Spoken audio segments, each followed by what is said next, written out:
That snaps for losers, man. I don't get involved in that stuff, but Angel Rashad Milligan rolling out. That's a good question. Brandon, We you want one can't, we quick can't, we question? can't ask Rashad questions. Hey, Rashad. And talk about today. So today was the best day of good hoops. And as you see, I went from 2 millionth in the nation to now in the top million, boy. Let's go. 73%. I'm moving on up. I'm loving the tournament. The games are exciting. The round of 32 has not disappointed day one. The South Carolina-Indiana game was a good game. As you can see, I was detangling my hair that entire game, but I was peeping. It was 6-point game, 8-point game, 9-point game. It was a close game. You see the final score was 11 points, but it was pretty much single digits throughout the wire to wire. And South Carolina was even trailing by a point at one point. Man, Ole Miss gets it done. Yes, sir. I called it. Hey! I was watching. I was like, I ain't pick against Coach Yo, did I? I ain't pick against Coach Yo. I ain't pick against Kennedy Todd Williams and Matty Scott, did I? And I said, that's what I said in the thing, boy. Hey, after my bracket, my bracket looking horrible and around the 64 and things of that sort. Man, look, that round 2, that round of 32, I was like, yeah, it's what I know. This what I know. And it's exactly what I'm talking about, man. I said when I was picking out the bracket, when it came to Baylor versus Ole Miss just had too much experience, bro. Kennedy Todd Williams, Matty Scott, KK Deans, or you know what I'm saying? Hold on. Let me make sure. Let me make sure now. Yeah. KK Deans, everybody like that. Like they just got too much experience over there in Ole Miss with Coach O. I remember they won on the road at Stanford one year, everything like that. Ended Haley Jones's college career, I believe. And it was an upset. They was coming fresh off of winning the championship. You know what I'm saying? Like Ole Miss just has some grit to them. And they've been through the ringer. They have players that transferred in. They have players that have had good careers over there, like Matty Scott, a legendary Ole Miss player. When she goes to the league, like she gonna be a legendary person in Oxford. And every time she goes back, she should get standing ovations, and they should retire her jersey because that's kind of like the first player for Coach Yo that's like really, really Mississippi for real. And I remember her in high school. Goodness gracious, But yeah, man. Salute to Ole Miss for that win. Big win. LSU and Florida State, as I picked, tomorrow night is going to be a good one. Tonight, Latson. This will be the real test of LSU to see like where they stand right now. Blowout game against San Diego State. Flage and Anissa Morrow didn't have to play that much. I think Anissa Morrow played with a leg sleeve. Flage took her little sleeve and things off her leg. So it looks like she's really bouncing and kind of getting into it again. Flage's got it going on. And man, I don't know. They seem like they have their confidence and everything, and they're really playing up to the level that everybody was kind of expecting them to play up to before all of the injuries. So it'll be interesting to see just what exact version of LSU will get this tournament. If it's the LSU that we've seen for most of the season when they were healthy, sheesh, it's some people that got them going to the Final Four. Or well, hold on. Sweet 16, Elite 8. There's some people that got them going to the Elite 8. You know what I'm saying? Got them going to the Final Four and things of that sort. You know what I'm saying? So I could see it. Because if they're healthy and you got a team like you had last year, what did they do? They passed UCLA in the Elite 8. And I could see the same thing happening this year. It's a big difference when you don't have an Angel Reese to go up and bang against Lauren Betts. I think that's where it's like, you look at the depth at the 5 position, but we'll get there when we get there.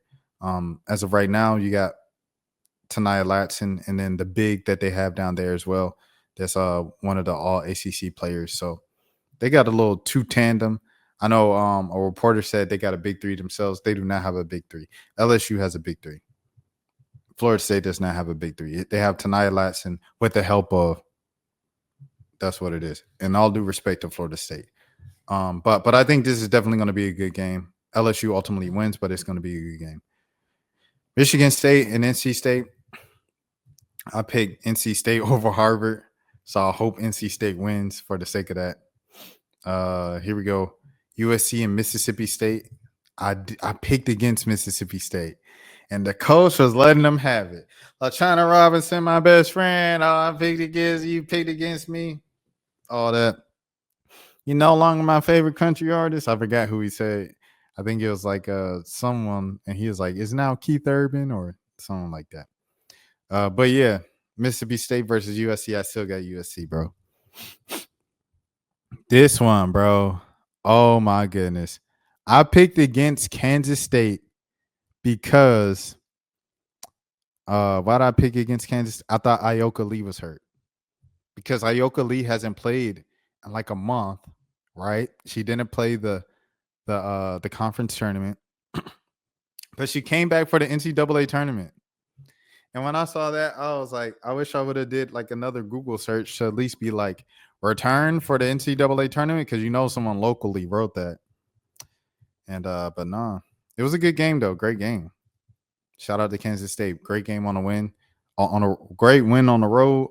Salute to Georgia Amoore for an amazing college career, and yeah, best of luck in the W. Iowa and Oklahoma. We'll get to that later. But dang, I picked Oklahoma. Okay, we'll see what happens. South Dakota State, UConn. As you guys know, I respect South Dakota State a bunch. That's why I picked them to win in the first round. But UConn's on the mission.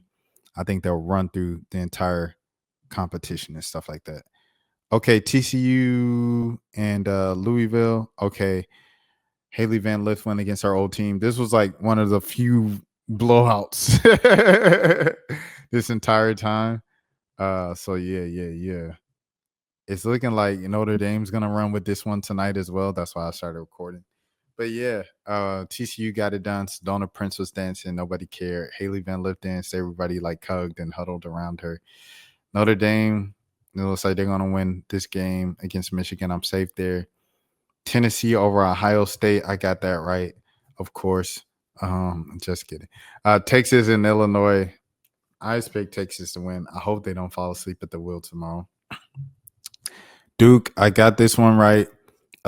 Even though, like, watching the game, I was rooting for Oregon just because Deja Kelly was killing in Duke. In Durham, and it's kind of like the entire facts. Haley Van Lith stock going up. HVL to the top. What are we talking about? But yes, just because it was that entire she's forever hating Duke thing. You know what I'm saying, as a UNC great and stuff like that. I wanted to see Deja Kelly come out on top. And the big 8, bro. I ain't gonna lie, the big 8 for Oregon. She had a sensational second half. It's like Deja Kelly really did her thing in the third quarter, and then in the late third quarter, in the early fourth quarter, it was the big, and they were just playing the 2-man game, her and Deja Kelly, and it just wasn't enough. It wasn't enough, man. And then they took out the big too. With like 2 minutes left, which I didn't get. I was like, did she foul out? She didn't even foul out. They just took her out the game. I didn't understand that decision. But hey, it is what it is. And Duke ended up winning. Shout out to Duke. They did it without Toby Fournier. So, they're looking good. These folks looking good. You know what I mean? So you got UNC in West Virginia. That's tomorrow. I literally have no idea about either one of these teams except for JJ Quinterly in West Virginia, but I picked North Carolina because they were seeded higher. I'm not even gonna lie to you. Alabama, I'm just very high on Alabama, and I thought they were gonna be facing Norfolk State. So I was like, they just have more size to Norfolk, but since they're facing Maryland instead, I still got Alabama over them. Alabama's got a really good team. Shout out to Zay Green. Shout out to the other player too. Hold on. The girl that had she had 23 in the last game. I want to shout her out. Hold on, give me a second. Let me see. Yeah, Aaliyah Nye. Aaliyah Nye had 23 last game and stuff like that. So they for sure, they got a very solid team. They still got Sarah Ashley Barker too. You know what I mean? Still got Sarah Ashley Barker. Zay Green had 22 herself and 22 and 5. So Alabama's got a good team, and they're another team of vets. The same way that I was talking about Ole Miss earlier, with them winning and having an advantage in the tournament over other teams, having that experience. That experience is very, very crucial, bro. And it makes a difference in different rounds where games can kind of be toss-ups and stuff like that. So shout out to Alabama. But yeah, I got them going to the Sweet 16 against South Carolina, who just locked it in against Indiana. As I mentioned, that was a good game. So